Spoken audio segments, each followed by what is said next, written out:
Nasaan ba si Jordan? Baka malate ka sa doctor's appointment mo. Ewan ko po, ma. Wala pa rin reply sa akin hanggang ngayon, eh. Ay, naku. Eh, Kads, alam ba ni Jordan na meron kayong doctor's appointment today? Oo naman, Kaz. Nag-usap kami. Anong pinagawa niyo kagabi? Bakit hindi siya dito natulog? Matawagan ko na lang si Jordan, ha? Saglit lang.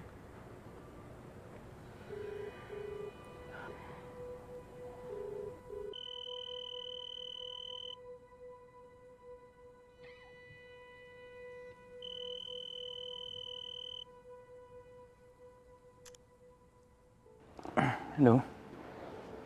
Babe. Babe, kanina pa ako nagte-text at tumatawag sa'yo. Bakit naman ngayon ka lang sumagot? Kakagising ko lang eh. Madaling araw na ako nakatulog. Nasaan ka ba?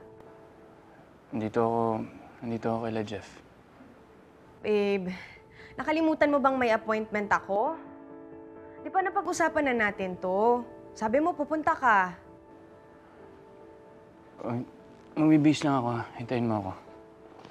Alam mo, babe, kung hihintayin pa namin yung biyahe mo, mamimiss mo na talaga yung appointment ko.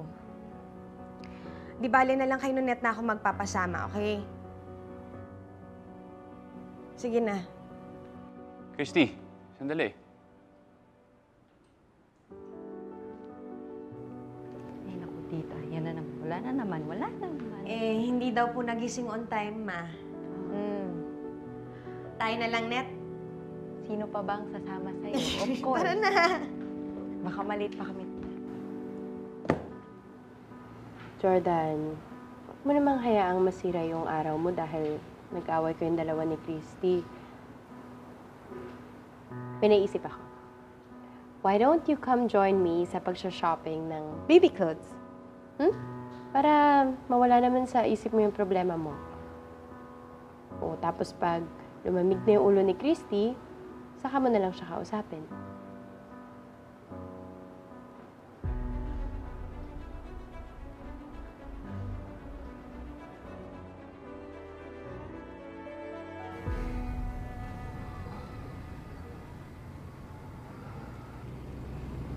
Kaz, okay ka lang ba?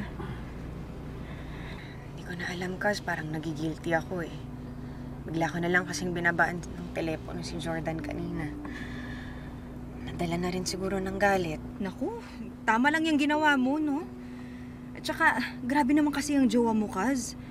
Alam mo, hindi porke meron kayong tampuhan, eh, pababayaan yung responsibilidad niya sa'yo tsaka sa dinadala mo, okay? Oh my God. Kasi hindi ba si Jordan yun?